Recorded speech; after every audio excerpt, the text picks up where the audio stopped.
भक्तजनों, पहले हम सब कुछ तुलसी माता का विवाह के नियम सुनते हैं, उसके साथ में कथा सुनते हैं। हिंदू धर्म के अनुसार हर साल कार्तिक शुक्ल पक्ष की एकादशी को तुलसी विवाह मनाया जाता है। इस दिन पूरे हिंदू रीति रिवाज से माता तुलसी और भगवान शालिग्राम का विवाह कराया जाता है। इस विवाह को कराने पर ऐसा माना जाता है कि इससे न केवल माता तुलसी बल्कि भगवान विष्णु को भी आशीर्वाद मिलता है। हिंदू धर्म के अनुसार तुलसी विवाह बहुत महत्वपूर्ण है। इस दिन भगवान विष्णु अपनी 4 महीने की निद्रा से जागते हैं, जिसके बाद भगवान विष्णु के शालिग्राम रूप से माता तुलसी का पूरे विधि विधान से विवाह कराया जाता है। हिंदू धर्म को मानने वाले जिन भी लोगों के घर में तुलसी माता का पौधा होता है, वहाँ यह विवाह जरूर कराया जाता है। इसी विवाह के उपरांत से ही भारत में फिर से शुभ काम होने लगते हैं। ऐसा माना जाता है कि जिन लोगों के पास बेटी नहीं होती, वो माता तुलसी का विवाह कराकर और उनका कन्यादान कर पुण्य प्राप्ति करते हैं। अब आप कथा सुने। माता तुलसी का असली नाम बिंदा था। उनका जन्म राक्षस कुल में हुआ था, लेकिन वो श्री हरि विष्णु की परम भक्त थी। बिंदा जब बड़ी हुई तो उनका विवाह जलंधर नाम का असुर से करवा दिया गया। बिंदा भगवान विष्णु की परम भक्त थी ही साथ ही वो पतिव्रता स्त्री भी थी। उनकी भक्ति और पूजा के कारण उनका पति जलंधर अजय होता गया और इसके चलते उसे अपनी शक्तियों पर अभिमान हो गया और उसने स्वर्ग पर आक्रमण कर देवी कन्याओं को अपने अधिकार में ले लिया। इससे क्रोधित होकर सभी देव भगवान श्री हरि विष्णु की शरण में गए और जलंधर के आतंक का अंत करने की प्रार्थना की। परंतु जलंधर का अंत करने के लिए सबसे पहले उसकी पत्नी बिंदा का सतीव्रता भंग करना अनिवार्य था। भगवान विष्णु ने अपनी माया से जलंधर का रूप धारण कर बिंदा के पतिव्रता धर्म को नष्ट कर दिया और इसके परिणाम स्वरूप जलंधर की शक्ति छीन हो गई और वो युद्ध में मारा गया। लेकिन जब बिंदा को श्री हरि के छल का पता चला तो उन्होंने भगवान विष्णु से कहा, हे नाथ, मैंने आजीवन आपकी आराधना की, आपने मेरे साथ ऐसा कृत्य कैसे किया? इस प्रश्न का कोई उत्तर श्री हरि नहीं दे पाए और तब बिंदा ने भगवान विष्णु से कहा कि आपने मेरे साथ एक पाषाण की तरह व्यवहार किया है। मैं आपको श्राप देती हूँ कि आप पाषाण बन जाए। यह कहते ही भगवान श्री हरि पत्थर समान हो गया और दृष्टि का संतुलन बिगड़ने लगा। तब देवताओं ने बिंदा से याचना की कि वो अपना श्राप वापस ले ले। भगवान विष्णु भी बिंदा के साथ हुए छल से लज्जित थे और अंत में उन्होंने भगवान विष्णु को क्षमा कर दिया और भगवान विष्णु को श्राप मुक्त कर दिया। जलंधर के साथ सती हो गई। बिंदा की राख से एक पौधा निकला जिसे श्री हरि विष्णु ने तुलसी नाम दिया और वरदान दिया कि तुलसी के बिना मैं किसी भी प्रसाद को ग्रहण नहीं करूँगा। मेरे शालिग्राम रूप से तुलसी का विवाह होगा और कलंतर में लोग इस तिथि को तुलसी विवाह करेंगे। उन्हें सुख और सौभाग्य की प्राप्ति होगी। अब तुलसी विवाह पूजा विधि। तुलसी विवाह के दिन सूर्योदय से पूर्व ही उठकर नृत्य क्रियाओं से निवृत्त होकर स्नान करे और साफ सुथरे वस्तु धारण करे। इसके बाद तुलसी जी को लाल रंग की चुनरी चढ़ाए और उन्हें श्रृंगार की सभी वस्तुओं अर्पित करे। यह सब करने के बाद शालिग्राम जी को तुलसी के पौधे में स्थापित करें। इसके बाद पंडित जी के द्वारा तुलसी और शालिग्राम का पूरे रीति रिवाज से विवाह करवाया जाता है। विवाह के समय पुरुष को शालिग्राम और स्त्री को तुलसी जी को हाथ में लेकर 7 फेरे कराने चाहिए और विवाह संपन्न होने के बाद तुलसी जी की आरती भी करनी चाहिए। भक्तजनों, अब आप सुनेंगे प्रबोधिनी एकादशी व्रत कथा। वर्मा जी बोले, हे मुनि श्रेष्ठ, अब पापों को हरने वाली पुण्य और मुक्ति देने वाली एकादशी का महत्म्य सुनाइए। पृथ्वी पर गंगा की महाचता और समुद्रों और तीर्थों का प्रभाव तभी तक है जब तक कार्तिक मास की देव प्रबोधिनी एकादशी तिथि नहीं आती। मनुष्य को जो फल 1000 अश्वमेध और 100 राजसूया यज्ञों से मिलता है, वही देव प्रबोधिनी एकादशी के व्रत से मिलता है।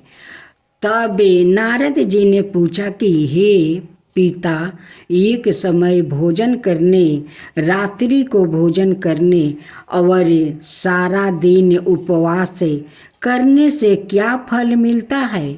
सो आप विस्तार पूर्वक मुझको समझाइए। वर्मा जी बोले कि हे पुत्रा, एक बार भोजन करने से 1 जन्म और 1 रात्रि को भोजन करने से 2 जन्म और पूरा दिन उपवास करने से 7 जन्मों के पापों नष्ट होते हैं। जो वस्तु त्रिलोकी में ना मिल सके और दिखाई ना दे सके, वो हरि प्रबोधिनी एकादशी से प्राप्ति हो सकती है। मेरु और मंदराचल के समान भारी पाप भी नष्ट हो जाते हैं और अनेक जन्म में किए हुए पाप समूह क्षण भर में भस्म हो जाते हैं। जैसे रुई के बड़े भारी ढेर को अग्नि की छोटी सी चिंगारी से भस्म कर देती है, वैसे ही विधि पूर्वक थोड़ा सा पुण्य कर्म अनंत फल देता है, परंतु विधि रहित चाहे अधिक किया जाए तो भी उसका फल कुछ नहीं मिलता। साधना ना करने वाले नास्तिक, वेद निंदक, धर्म शास्त्रों को दूषित करने वाले मूर्ख, दूसरे की स्त्री का अपहरण करने वाले, पाप कर्मों में सदाए लगे रहने वाले, धोखा देने वाले, ब्राह्मण अथवा सुधार पर स्त्री गमन करने वाले और ब्राह्मणी से भोग करने वाले, यह सब चंडाल के समान है।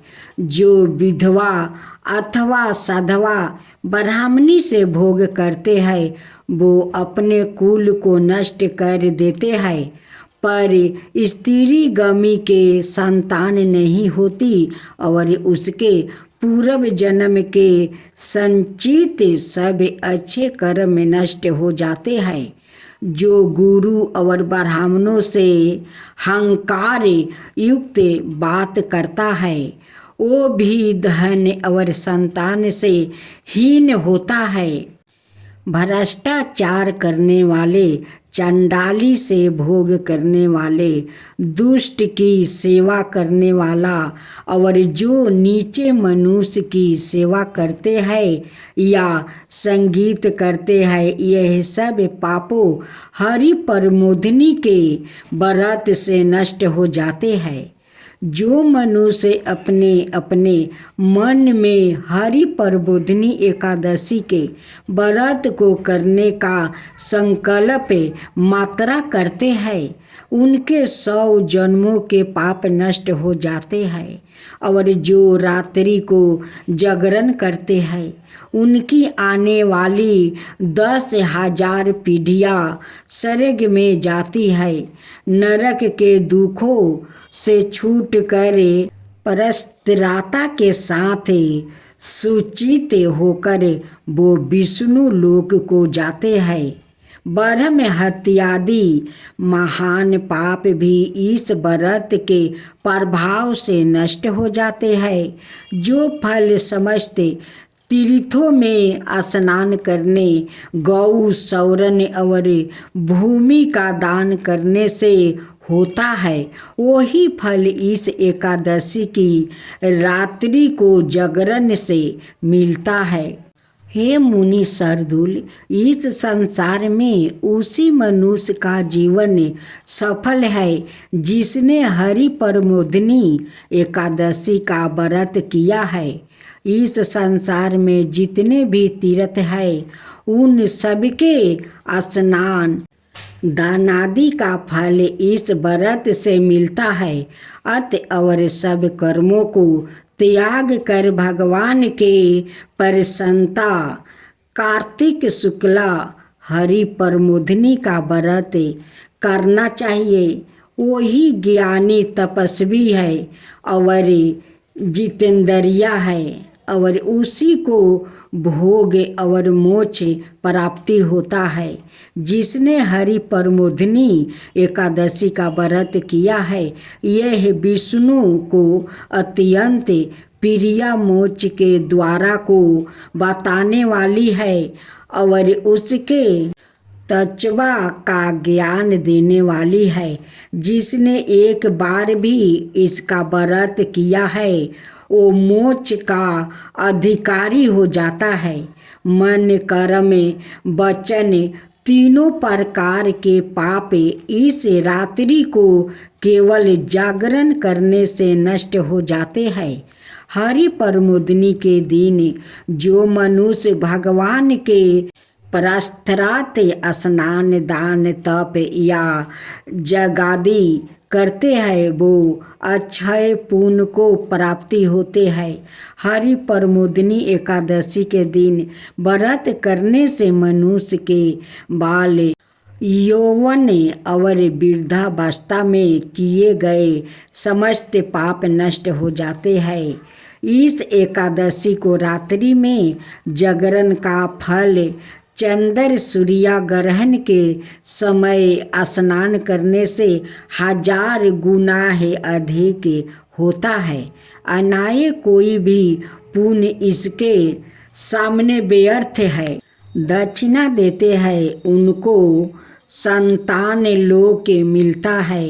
ब्रह्मा जी की यह बात सुनकर नारद मुनि ने कहा कि भगवान, एकादशी के व्रत की क्या विधि है और कैसे व्रत करने से क्या फल मिलता है, वो भी विस्तार पूर्वक समझा कर कहिए।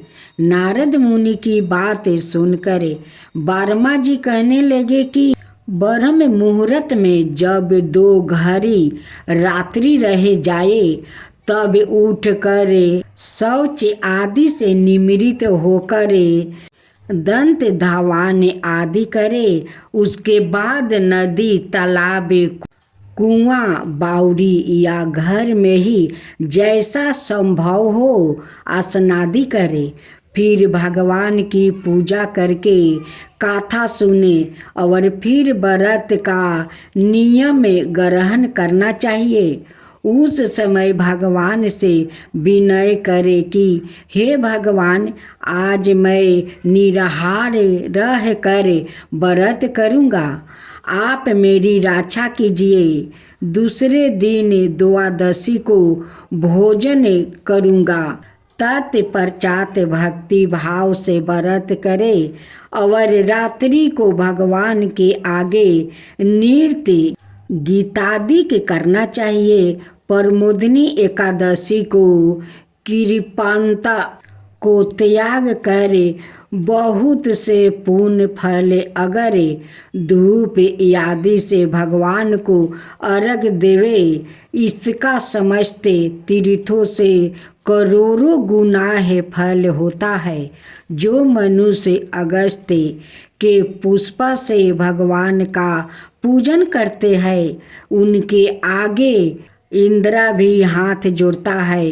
तपस्या करके संतुष्ट होने पर भगवान जो नहीं करते, वो अगस्त के पुष्पों से भगवान को अलंकृत करने से करते हैं। जो कार्तिक मास में बेलपत्र से भगवान की पूजा करते हैं, वो मुक्ति को प्राप्ति होते हैं। कार्तिक मास में जो तुलसी से भगवान का पूजन करते हैं, उनके 10,000 जन्मों के पाप नष्ट हो जाते हैं। तुलसी दर्शन करने से, स्पर्श करने, कथा कहने, नमस्कार करने, स्तुति करने, तुलसी रोपण जल से सींचने और प्रतिदिन पूजा सेवा आदि करने से हजारों करोड़ योग पर्यटन विष्णु लोक में निवास करते हैं।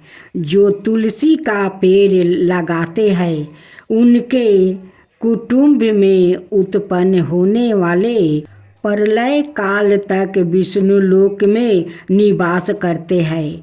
हे मुनि, रोपी हुई तुलसी जितनी जड़ों का विस्तार कहती है, उतना ही हजारों योग पर्यटन तुलसी रोपण करने वाले के सुकीर्त का विस्तार होता है।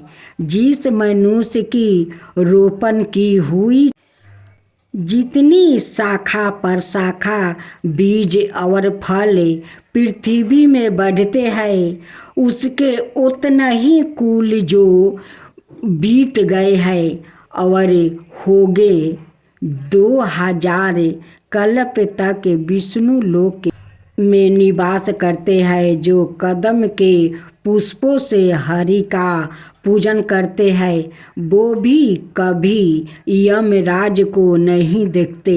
जो गुलाब के पुष्प से भगवान का पूजन करते हैं, उन्हें मुक्ति मिलती है। जो व्याकुल और अशोक के फूलों से भगवान का पूजन करते हैं, वो सूर्य चंद्रमा के रहने तक किसी प्रकार का शोक नहीं पाते। जो मनुष्य सफ़ेद या लाल कनेर के फूलों से भगवान का पूजन करते हैं, उन पर भगवान अत्यंत प्रसन्न रहते हैं। और जो भगवान पर आम की मंजीरी चढ़ाते हैं, वो करोड़ों गौओं का दान का फल पाते हैं। जो दूब के अंकुरों से भगवान की पूजा करते हैं, वो 100 गुना पूजा का फल पाते हैं।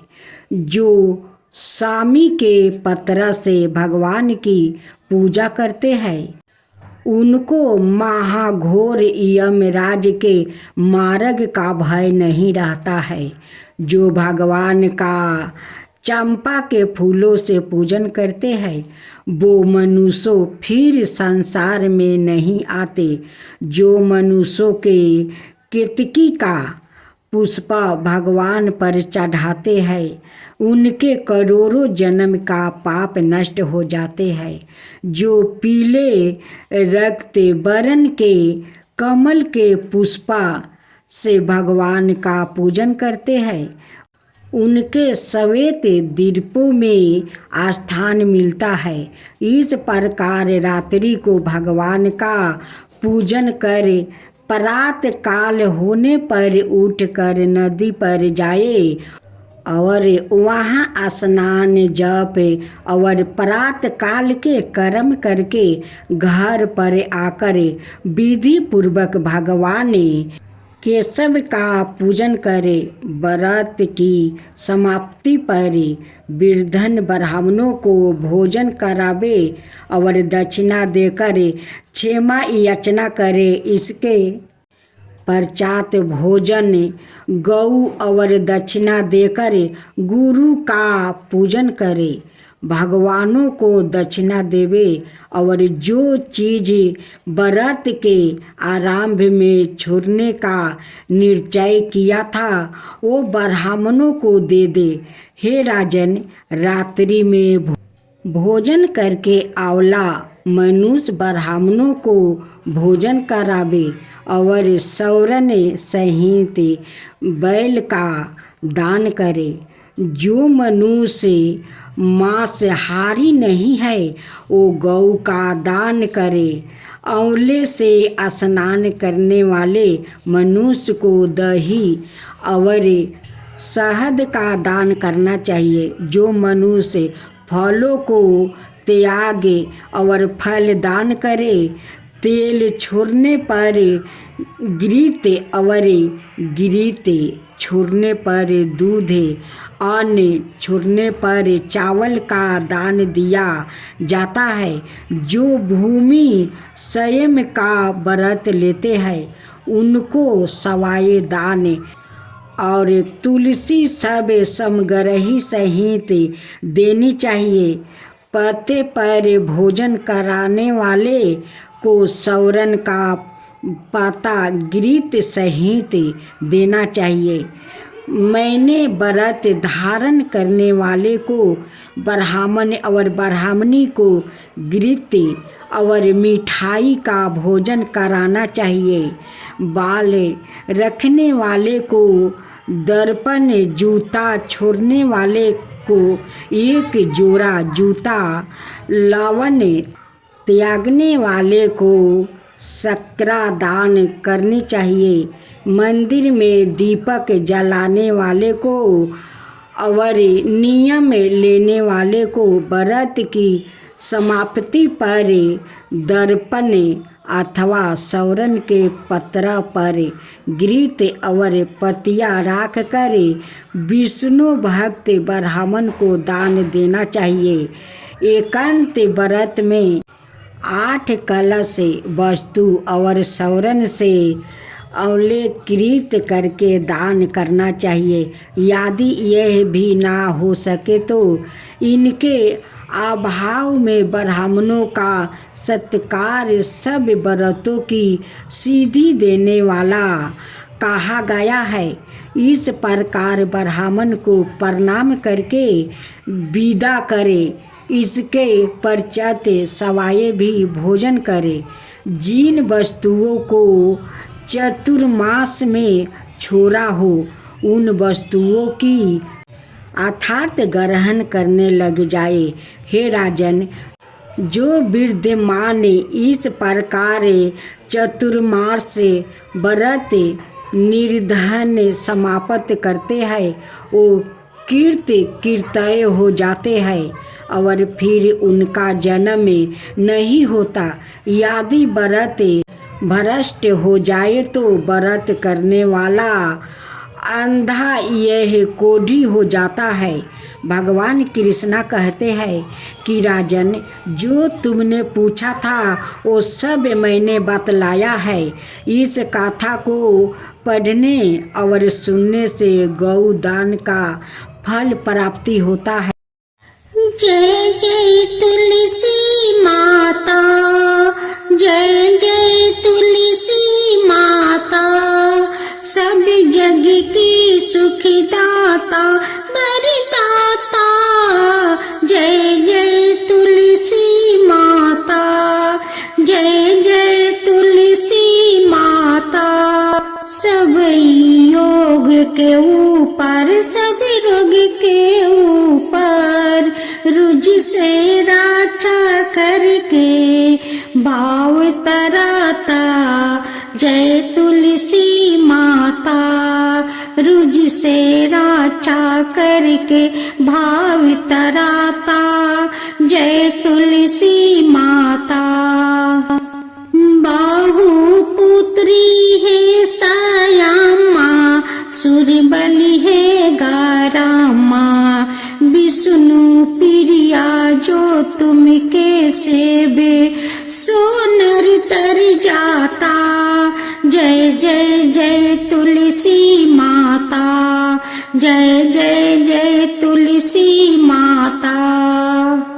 हरि कैसी सभी राजते त्रिभुवन से हो बनती थी पति थी जनों की तारानी तुम्हें हो भी खाता जय जय तुलसी माता। जय जय तुलसी माता। लेकर जन्म बिजन में आई दिव्या भवन में मानव लोगी तुम्हीं से सुख सनपति पाता। मानव लोगी तुम्हीं से सुख सनपति पाता। जय जय तुलसी माता। जय जय तुलसी माता।